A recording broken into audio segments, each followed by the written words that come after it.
Hello to our incoming seventh graders. My name is Mrs. Whitehead, and I just wanted to introduce some of the books for our summer reading selection choices to you. So you're going to choose one book to read for the summer and do a small project on it. And so I wanted to go over some of the, book choices because we've got a lot of really great ones. All right, so I know you are familiar with summer reading, so let me kick off what we're presenting to you to choose from. So choose an awesome book from the following choices, lots of different genres.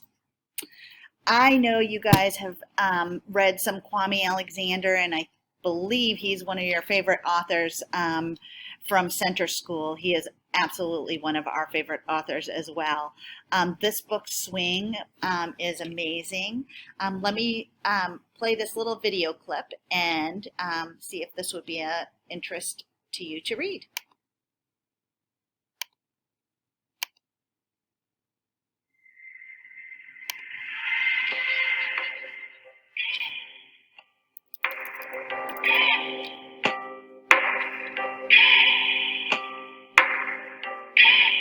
I am walking down this quiet street in this quiet neighborhood, which could pretty much be any street in America.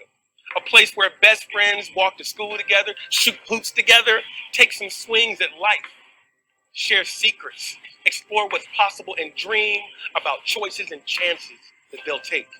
And probably even talk about all the things that are happening in our world.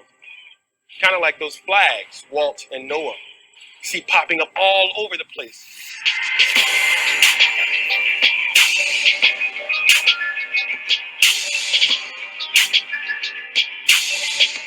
As one of the poems says, after the flags show up at our school, people mull around, not sure if they should be scared or proud.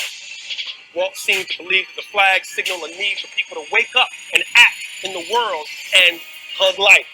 Noah just wants to calm down again, showing their drastically different perspectives on life and how they see the world.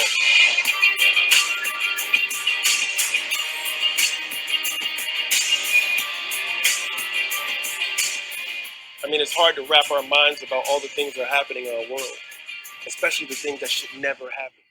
But they are, all over, in Milwaukee, in New York, in Dayton, in Cleveland, in Ferguson, in Phoenix, in Pittsburgh, in Nashville. And it's hard.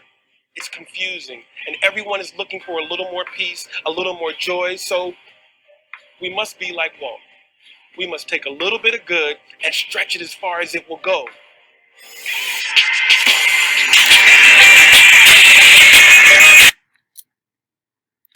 All right. So I think that I've read this book. It's amazing. I love Kwame Alexander as well. So if that would be something that you're interested in, maybe consider Swing.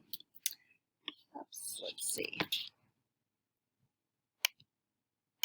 Now I'm having a hard time switching between slides here. Okay, there we go. Maybe I have to do this. Let's see. There we go. Okay, the next book is called Falling Over Sideways. It's by an amazing author. His name is Jordan Sonnenblick. This is the synopsis, it says. We all read this. We've read them all the books. So it says, Claire's life is a joke, but not in a funny way. Everyone is doing well and moving forward but her, it seems. The mean kids at school are only getting meaner. Things couldn't be worse. Until tragedy strikes for real. Claire's father falls, having a major stroke right in front of her, and Claire's world turns upside down. This is a very good realistic fiction story. Jordan Sonnenblick just writes in this way that he can tell, these are things that, the school life is kind of everyday school life. If you read Falling Over Sideways, when you get to seventh grade, our first whole class novel is by the same author, Jordan Sonnenblick. So you might have a little, introduction into this author if you choose this book. The next book is called Surface Tension, and we chose this one. This was a newer selection for us, only because we felt like we didn't have one of those mystery kind of action thriller stories. in 7th grade right now, we're just finishing up a mystery unit. So we kind of wanted to do a little intro to that mystery genre. This is by Mike Mullen, and it says, after witnessing an act of domestic terrorism while training on his bike, Jake is found near death with a serious head injury, unable to remember the plane crash or the aftermath that landed him in the hospital. Now he's on the run from the killers for being a witness and from the law enforcement who thinks he's involved. This is a really kind of suspenseful, book. And if you really like, that kind of genre, I think you'll like Surface Tension. In the historical fiction genre, it is the book Al Capone Does My Shirts. It's by Jennifer Cholenko. And if you like this book and pick this book, there's a series. I believe there's 4 in the series, this Al Capone series. I love this book for the characters in it and the way that Jennifer Cholenko writes the characters. It says, think you have it rough? Imagine living on the island of Alcatraz, a 12-acre rock covered with cement, topped with bird turd, and surrounded by water and criminals. So this character actually lives on the island of Alcatraz, kind of on this rock out in the middle of the harbor off of San Francisco. And during like the 1920s, when Al Capone was, kind of like a mobster guy, and was evidently spent time in that jail. So it's based on, true life events. Really good book. And the last one I'm going to talk about through this short video clip is The Boy at the Top of the Mountain by John Boyne. This also falls into the historical fiction genre. Much different than Al Capone. This one's a little bit darker, a little bit heavier. So watch the video clip. I'm not going to say too much about it, but it's an amazing book.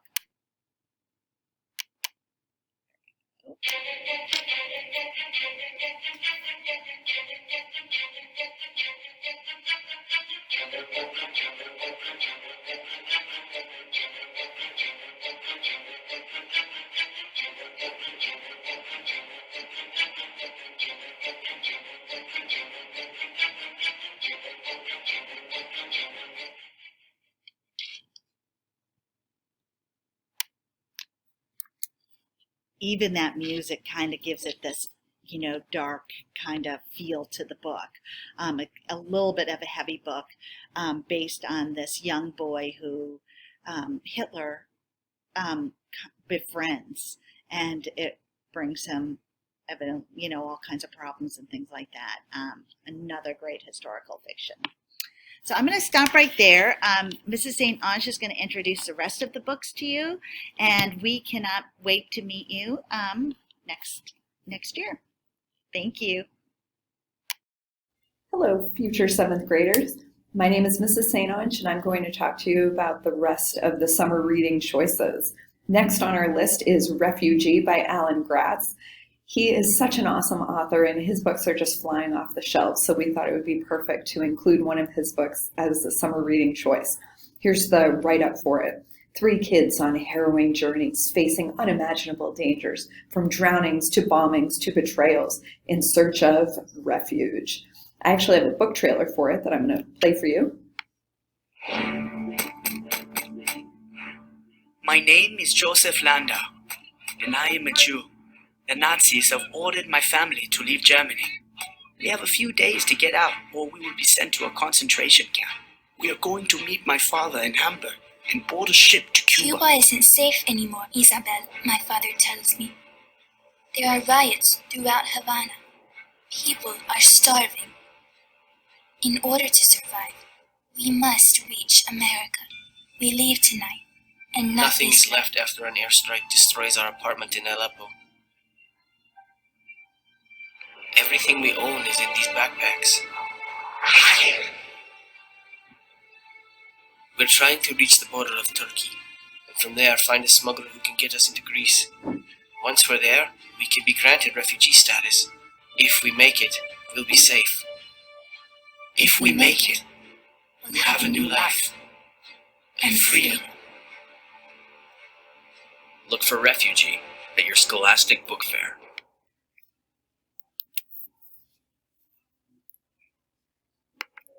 Next on our list is a fantasy novel. This is called Everlast by Sarah Holland. Here's the write-up. In the kingdom of Sempera, time is currency, extracted from blood, bound to iron, and consumed to add time to one's own lifespan. The rich aristocracy, like the Girlings, tax the poor to the hilt, extending their own lives by centuries. This was a great book, and it's fantasy, but it also reads kind of like dystopian, where people's blood, they actually take something out of it that becomes worth money. So you can see how it becomes all political and corrupt. And it's just really an excellent book. And the main character is just awesome. She's really tough. The next book is science fiction. James Dashner, he's an awesome author. I highly recommend his books. This book is called The Eye of Minds. Welcome to the world of hyper-advanced technology, cyber terrorists, and gaming beyond your wildest dreams and your worst nightmares. Here's the book trailer. Enter the bird net. Be anyone, anywhere, anytime. No consequences.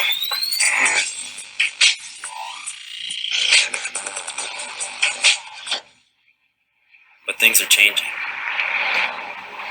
What are you doing? Changing the game.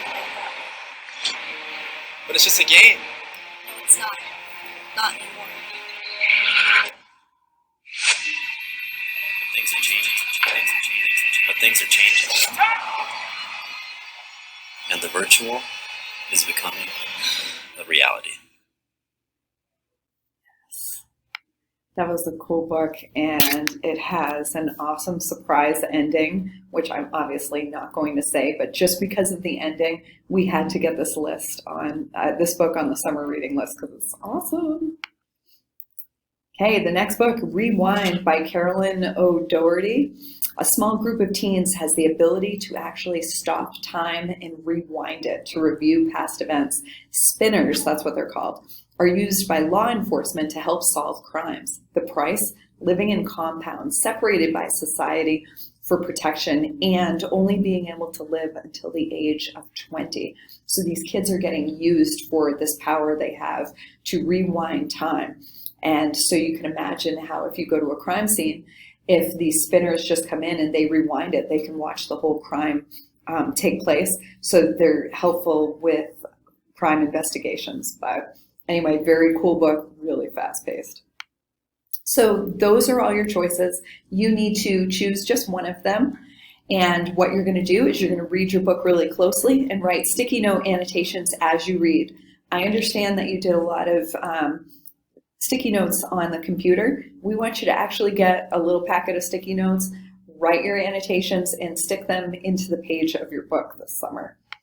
Here's some ideas for sticky note annotations. You could write about the characters, some sort of characterization of what you're learning about them. Are there anything that you're confused about when you're reading? Can you make any connections to the book, other books you've read or movies you've seen? Does anything you read like make you mad or is shocking? You have that emotional response. You can do a sticky note about that. Maybe if there's some new vocabulary, there's some things you don't understand, you can write a sticky note about that.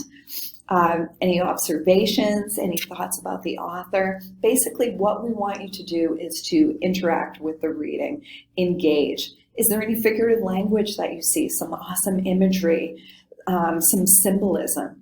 So just be thinking as you read, and you're going to be writing these sticky note annotations.